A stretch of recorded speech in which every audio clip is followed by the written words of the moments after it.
इसको लेकर के भी आप संत समाज इसको लेकर भी संत समाज का विरोध करेगी?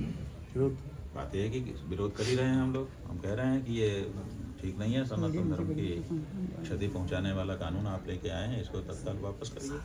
सुप्रीम कोर्ट में आज सुनवाई भी इस मामले को लेकर और सुप्रीम कोर्ट ने कहा है कि त्रुटियां खत्म होनी चाहिए। क्या खत्म होनी चाहिए? जो उनका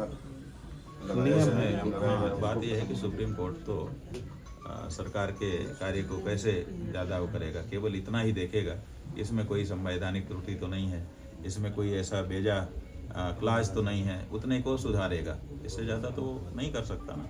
संसद से कानून पास कर दिया गया है, अमित शाह जी ने कह दिया है कि संसद का कानून है, सबको मानना पड़ेगा।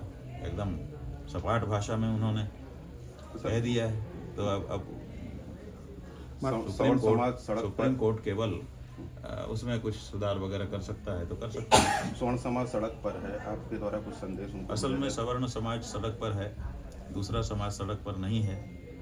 हम तो समझते हैं कि उसको भी सड़क पर होना चाहिए, क्योंकि लड़ाई उसके भी हित में नहीं है। एक दूसरे के विरुद्ध अगर एक दूसरा जो एक ही परिवार का है अगर खड़ा होता है तो इसमें दोनों की ही हानि होती है। इसलिए सवर्ण समाज को भी, और जो दूसरा समाज कहा जा रहा है, दूसरा समाज कहने का मतलब क्या है कि एक ही हिंदू समुदाय में से आप दो समुदाय बना रहे हैं, तो दोनों को आप विभाजन ही तो कर रहे हैं। एक हिंदू समुदाय को विभाजित करने का ये कैसा प्रयोग है और इसको कैसे स्वीकार किया जा सकता है? महाराज जी, महाराष्ट्र में डिप्टी सीएम का प्लेन क्रैश हुआ, फिर उसके बाद विपक्ष सवाल उठा रही है लगातार कि ये साजिश है।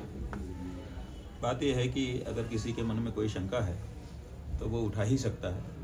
अगर साजिश है या नहीं है इसका निर्णय जांच कमेटी बना करके सही जांच करवा के कर देना चाहिए।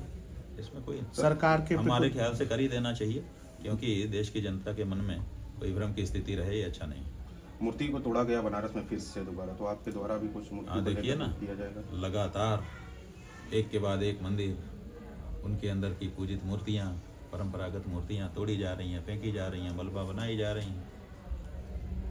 कहा जा रहा है कि हम हिंदू सरकार हैं, और हम कह देते हैं कि नहीं, ये तो औरंगजेब के समय में हुआ था।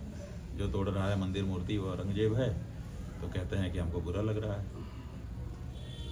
साधु संतों में भी से कुछ लोगों का बयान आ गया कि आपने औरंगजेब कह दिया, आदित्यनाथ को हमको बुरा लग गया। हमने कहा भाई बिल्कुल बुरा लगना चाहिए, आपका प्रेम उनसे है और उनको कोई औरंगजेब कहेगा बुरा लगना चाहिए। लेकिन जब मंदिर और मूर्ति तोड़े जा रहे थे तब भी तो बुरा लगना चाहिए। उनसे भी तो आपका प्रेम होना चाहिए, उनसे भी तो आपका लगाव होना चाहिए। तो जिससे जिसका लगाव होता है उसके ऊपर कोई क्षति आती है तो उसको पीड़ा होती है। तो मंदिर मूर्ति से आपका लगाव होता तो मंदिर मूर्ति तोड़े जाने में भी आपको पीड़ा होती। वो पीड़ा क्यों नहीं दिखाई दे रही? साधु संत भगवान और भगवान के मंदिर से प्रेम न लगा करके नेताओं से प्रेम लगा करके बैठे हैं, ये विचारणीय विषय हो गया। AI वीडियो भी बताया गया, जबकि वीडियो ओरिजिनल था। AI वीडियो बता करके जो जनता में सोशल मीडिया का एक कम से कम प्लेटफार्म बचा हुआ है उसको भी अब कलंकित किया जा रहा है। अब वो भी नहीं कुछ उठाएंगे अगर कोई व्यक्ति स्वतंत्र रूप से कह दिया जाएगा कि ये तो AI है। गुरुजी, UGC का जब नियम लागू हुआ तो अखिलेश यादव समर्थन करते हैं। OBC के लिए हमेशा लड़ाई लड़ने वाले राहुल गांधी चुप बैठे हुए, कुछ नहीं बोल रहे हैं UGC के नियम को लेकर के। विपक्ष अब भैया हम नहीं जानते कि कौन क्या करता है कौन क्या नहीं करता है। हमारी जो बात है हमने बताया कि ये UGC कानून पूरे हिंदू समाज के लिए घातक है, इसलिए इसको इस रूप में आगे नहीं बढ़ाना। कालनेमी जैसे शब्द का प्रयोग मुख्यमंत्री द्वारा आपके लिए किया गया, तो उनको क्या नहीं प्रयोग किया उन्होंने? कालनेमी कह करके हमको लांछित करने की, परिभाषित करने की कोशिश की, लेकिन हम लोगों ने उनसे पूछा कि भाई आप इसको सिद्ध करिए। हमारे बारे में तो ये सिद्ध होता नहीं है, आपके बारे में सिद्ध हो रहा है, क्योंकि आपका चोला तो साधु संतों का है जैसा कि कालनेमी का था, और काम राक्षसों का है। विप्रधेनु सुर सब खतरे में उनके द्वारा रहते थे। आज ब्राह्मण टारगेट पर हैं आपके प्रदेश में।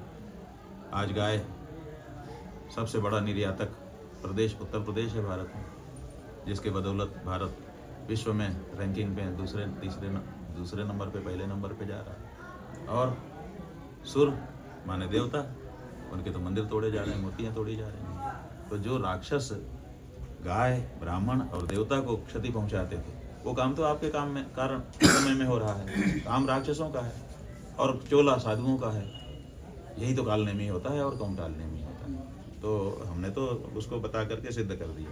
वो सिद्ध करें कि हमारा कौन सा काम राक्षसों जैसा है और चोला हमारा कैसे संतों का है। उन्होंने सिद्ध नहीं किया, उन्होंने केवल कह दिया, भड़ास निकाल ली अपने मन की।